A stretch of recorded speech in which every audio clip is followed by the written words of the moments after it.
ॐ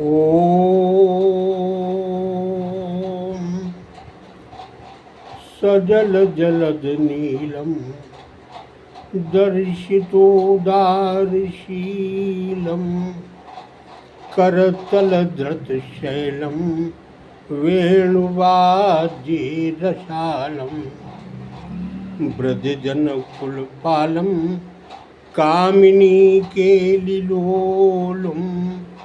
तरुणतुलसीमालं नौमि गोपालबालम्।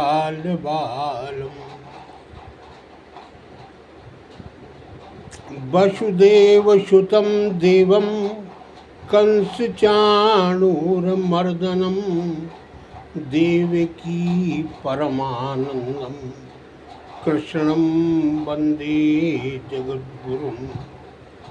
वर्हापीडं नटवरवपुः कर्णयो कर्णिकारं बिभ्रदवासा कनककपिशं वैजयन्तीं च मालां रन्ध्राणवेरोदर सुदया पूरयन् गोपवृन्दैर्वन्दे वृन्दावनम् स्वपदरमणं प्राविशद गीतकीर्तिः। राधाकृष्णाभ्यां नमः। बांके बिहारी लाल की जय। एक समय की बात है, भगवान श्री कृष्ण जो थे अपनी मैया को आनंद देने के लिए नित्य ही गोकुल में कुछ न कुछ लीलाएं किया करते थे। एक दिन की बात, माँ यशोदा आंगन में बैठी हुई थी और कन्हैया जो थे वो आंगन में खेल रहे थे। खेलते खेलते कन्हैया की जो निगाह थी वो पड़ी कहाँ पर? गगन मंडल में। आकाश में बालक कृष्ण ने क्या देखा, कान्हा ने, कि एक गोल गोल कोई वस्तु जो है वो घूम रही है। तो मैया यशोदा के पास में पहुँचे और कन्हैया कहने लगे, माँ ये आकाश में क्या है? मैया इसको हमें चाहिए, ला दो। तो मैया ने बहाना बनाया, लाला ये तुम्हारा मामा लगता है। कन्हैया बोले कि हमारा मामा लगता है तो हमारे पास में क्यों नहीं आता है? उसी समय मैया ने कहा दूसरी बात कि लाला ऐसा है, ये जो दिखाई पड़ रहा है गोल गोल, ये पेड़ा है, पेड़ा मीठा। तो कन्हैया और हट करने लगे, इस पेड़े में स्वाद क्या मैया तनिक चखाओ। अब तो माँ यशोदा बराबर फंसती जा रही है। तो माँ यशोदा ने बाद में सोचा कि हमने क्या कह दिया। कहने लगी, बेटा कन्हैया देखो ये तुम्हारा पास में नहीं आने वाला है, जब तुम ही बुलाओगे तभी ये आएगा। हट करने लगा, आज मैं चंद्र खिलौना ले हो, जई हो लूटी धरन पर, अब ही तेरी गोद नाई हो। सुरभि को पै पान न करी हो, बेनी सिर न गुही हो, आज मैं चंद्र खिलौना ले हो। बालक की जब ऐसी हट माँ यशोदा ने देखी तो कहने लगी, बेटा तुम बुला लो, तुम्हारे कहने से आ जाएगा आकाश से पृथ्वी पर। तो कन्हैया क्या कह रहे थे, अरे आओ आओ कहते, मुझको हुआ महान समय, किंतु मात मेरे ये पास क्यों नाता है। ज्यों ही मैं मामा कह के बुलाता इसे, त्यों ही ये मुझसे दूर भगा जाता है। माँ ऊंची सी अटारी चढ़ माँ तू उतार दे इसे और इसके संग खेलन को मन ललचाता है।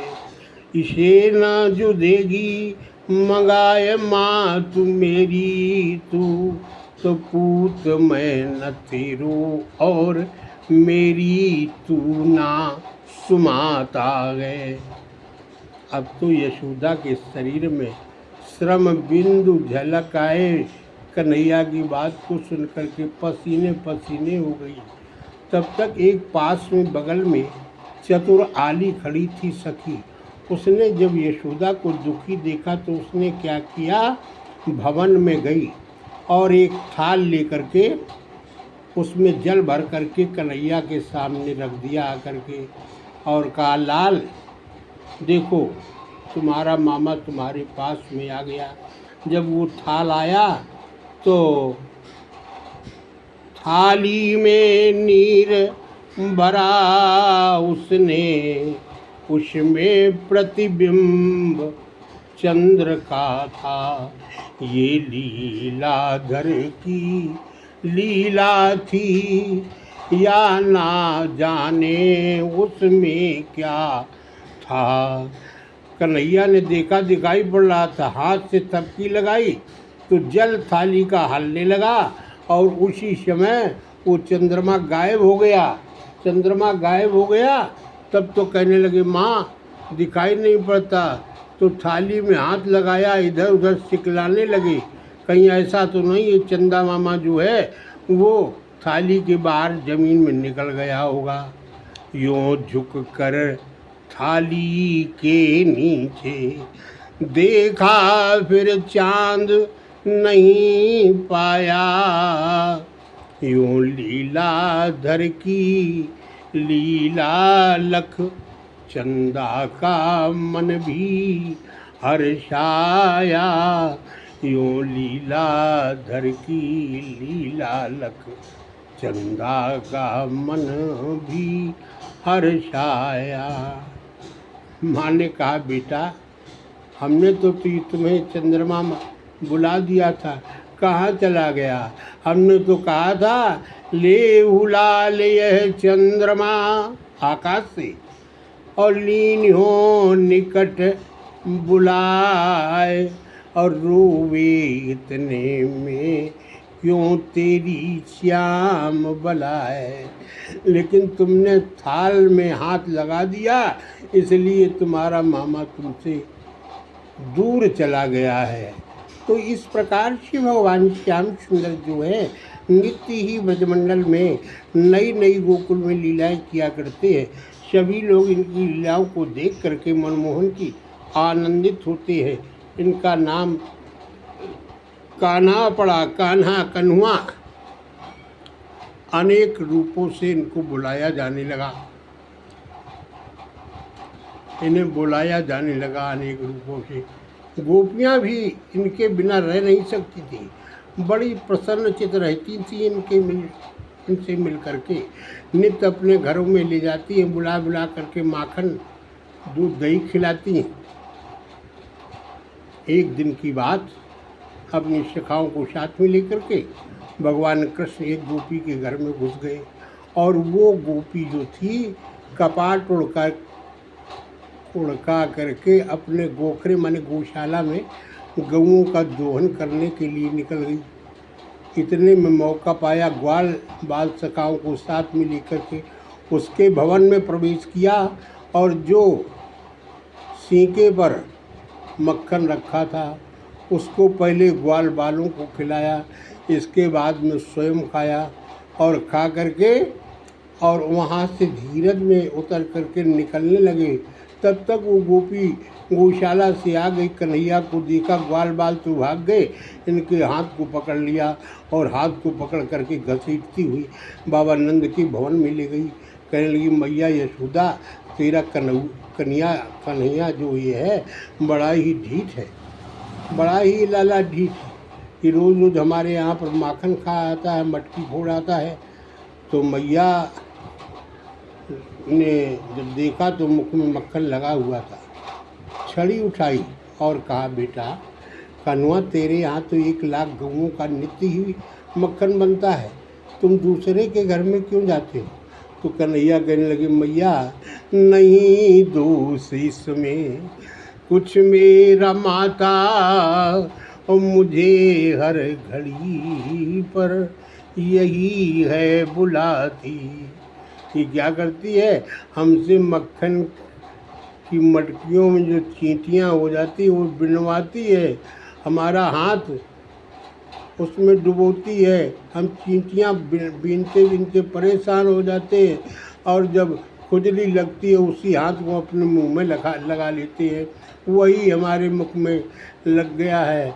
मैंने माखन, मैया मोरी मैं नहीं माखन खायो। ये सब झूठ कह रही हैं, हमने मक्खन नहीं खाया है। इस प्रकार नित्य ही गोकुल में भगवान श्याम सुंदर जी आनंद देते रहते हैं भक्तों को।